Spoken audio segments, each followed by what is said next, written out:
భక్తి మార్గంలో వెళ్ళడము అంటే భగవంతుని అనుసరించడము అని అర్థం.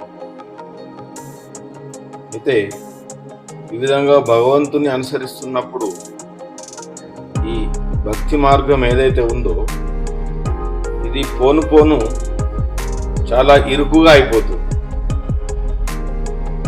ఎంత ఇరుకుగా అయిపోతుందంటే ఆ మార్గంలో ఒక్కరు మాత్రమే పడతాడు, అది భగవంతుడే. అప్పుడు భక్తుడికి అనిపించవచ్చు, మరి నేను అంటే ఇక్కడ ఇక భక్తుడు నేను అనేది వదిలేయాలా, భగవంతుల్లో కలిసిపోవాలంతే.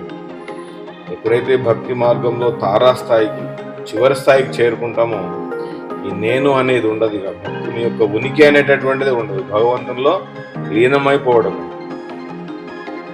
మిత్రులారా, అందు గురించి ఎప్పుడైతే నేను అనేటటువంటి ఈ అహంకారాన్ని మనం వదిలేస్తామో అప్పుడు నిజమైనటువంటి భక్తునిగా మారిపోతావు.